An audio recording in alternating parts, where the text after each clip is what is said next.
दोस्तों अस्सलाम वालेकुम। शोर यूं ही परिंदों ने मचाया होगा, कोई जंगल की तरफ शहर से तो आया होगा। शोर यूं ही परिंदों ने मचाया होगा, कोई जंगल की तरफ शहर से तो आया होगा। पेड़ के काटने वालों को ये मालूम तो था, पेड़ के काटने वालों को ये मालूम तो था, जिस्म जल जाएंगे अगर सर पे न छाया होगा। तो ये शायर को गुनगुनाने का मतलब आज देश की हालात को आपके सामने पेश करना है।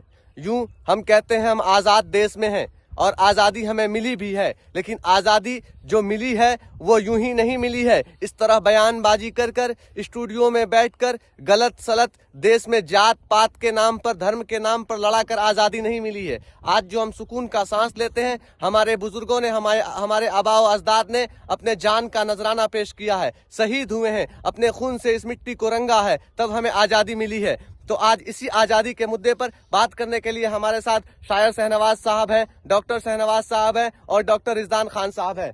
तो शहनवाज भाई, जिस तरह से हमारे देश को आज़ादी मिली 1947 में, लेकिन आज हमारे देश का हालात उस तरह का नहीं है। लोग आपस में उलझाना चाहते हैं हमारे देश के ही लोगों को। इस पर क्या कहना चाहते हैं? देशवासियों, आप सबको ये नई सुबह मुबारक हो। हमारे गांव का ये नज़ारा, हम लोग मॉर्निंग वॉक पे निकले हैं, बहुत ही खुशनुमा माहौल में हैं। अभी इस वक्त हम लोग टहल रहे हैं। देश की आज़ादी में आप गौर करेंगे तो हमारे हिंदुस्तान में कई स्टेट्स हैं जिसके अलग अलग रीति रिवाज हैं और भाषाएं हैं। इन सब के बावजूद सबका एक ही लक्ष्य था कि अंग्रेजों को इस देश से भगाना, और हम सब मिलके एक मत हुए, एक साथ हुए।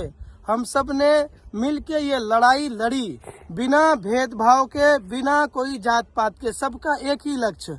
ये हमारा देश हिंदुस्तान हम सब का देश है, और हम सब ने जब एकता का परिचय दिया तब जाकर के ये हमारा देश आज़ाद हुआ। और आज आज़ादी में हम लोग बिल्कुल आज़ाद हैं और अपने स्वतंत्र देश में हर तरह से अपने हिसाब से जीने का सबको हक मिला है।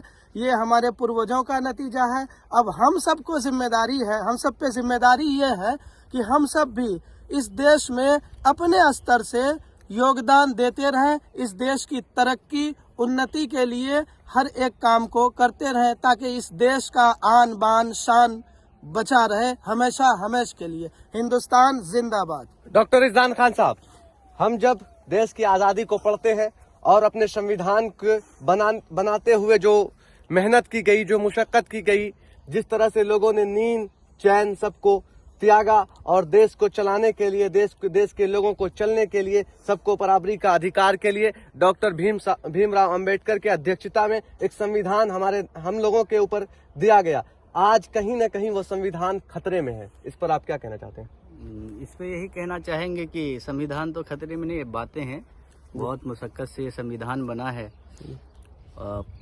26 जनवरी 1950 को ये संविधान लागू हुआ। देश तो हमारा आज़ाद हो गया था 1947, 15 अगस्त 1947 में। उसके बाद एक सिस्टम चाहिए था देश को कि कैसे चले, तौर तरीका, वही हमारा संविधान है जी। तो उस टाइम डॉक्टर भीमराव अंबेडकर की अध्यक्षता में संविधान को पारित किया गया। 26 जनवरी 1950 को एक रूल दिया गया कि कैसे किसको एक इक्वालिटी दिया गया, धर्मनिरपेक्ष दिया गया, सब अपने जो इमोशन तरीका, इसका फ्रीडम दिया गया। मगर आज देख रहे हैं उसको कहीं ना कहीं दबाने का कोशिश किया जा रहा है, मगर इससे कुछ होना जाना ही नहीं है। संविधान था, है, रहेगा, किसी के कुछ करने से कुछ होने वाला है। एक बात डॉक्टर शहनवाज साहब, बस हम आपकी बात सुनकर ये एक बात कहना चाह रहे हैं। राहत इंदौरी का एक शेर याद आ जी गया। जी जी। कश्ती तेरा नसीब चमकदार कर दिया, क्या कश्ती तेरा नसीब चमकदार कर दिया, इसका इस पार के थपेरों ने उस पार कर दिया। क्या खूबसूरत। अफवाह थी कि मेरी तबीयत खराब है, लोगों ने पूछ के बीमार कर दिया। क्या खूबसूरत है। तो मरहूम राहत इंदौरी साहब हर लम्हे में याद आते हैं, चाहे तनकीद का मामला हो, चाहे देश की हिफाजत का मामला हो। तो वो किरदार थे जो यहाँ पर खड़े डॉक्टर साहब को भी उनका शायरी गुनगुनाना पड़ा। तो यूं कहें अगर हम, तो हमारे देश की आज़ादी हमें जो मिली है उसको बचाना हम सब की जिम्मेदारी है। क्या? तो आप जहाँ से भी हैं, पूरे हिंदुस्तान को, देश की आज़ादी को बचाए रखना हम सबका कर्तव्य है। हम विदा लेते हैं। आप सबको 26 जनवरी की ढेर सारी शुभकामनाएं।